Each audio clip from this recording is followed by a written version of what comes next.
Hi all, పిల్లలకి బాక్స్కి నేను ఓట్స్ ఎలా కుక్ చేస్తానో చూపిస్తాను. నేనైతే స్టీల్ కట్ ఓట్సే యూస్ చేస్తాను. మసాలా ఓట్స్ అంతా యూస్ చేయట్లా, ప్లెయిన్ స్టీల్ కట్ ఓట్స్ అనమాట.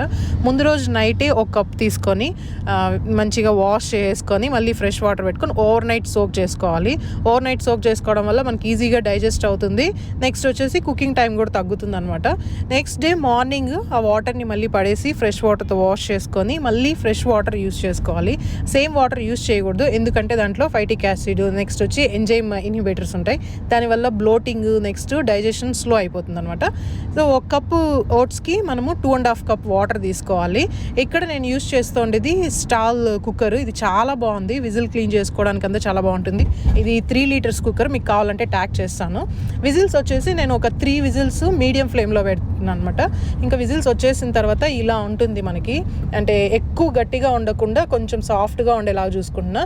ఎందుకంటే మళ్ళీ దీంట్లో నేను చియా సీడ్స్ ఇవన్నీ యాడ్ చేస్తాను, అందుకే కొంచెం లిక్విడ్గా ఉంటే ఆ చియా సీడ్స్ అన్నీ నాని ఇంకొంచెం గట్టిగా అవుతుంది అనమాట. ఈ 2 బాక్సులకి వేసేసిన తర్వాత కొద్దిగా chia seeds, next pumpkin seeds, కొద్దిగా డ్రై గ్రేప్స్, ఫ్రూట్స్ యాడ్ చేసుకోవచ్చు. మన ఆప్షనల్, మనకి పిల్లలు ఏవి తింటే అవన్నీ వేసుకుంటూ ఉన్నాను అనమాట. ఇక్కడ నేనైతే ఈరోజు పింక్ లీడ్ యాపిల్ యూస్ చేస్తున్నాను. ఇది కొంచెం క్రిస్పీగా ఉంటుంది. పీల్ చేసేసి చిన్న చిన్న పీసెస్గా వేసుకొని ఇందులో వేసి మిక్స్ చేసేస్తున్నాను. ఇక్కడ చూడడానికి లిక్విడ్గా ఉంది కదా, ఆ చియా సీడ్స్ అంతా కొద్దిగా సోక్ అయిన తర్వాత కొంచెం మంచి టెక్స్చర్ వచ్చేస్తుంది అనమాట. దాంతోపాటు కొంచెం సోక్ చేసిన నట్స్, ఫ్రూట్ పెట్టేసాను. వాళ్ళకి తినడానికి బాగుంటుంది. మీకు ఫ్రెష్ హనీ దొరికితే అది కూడా యాడ్ చేసుకో.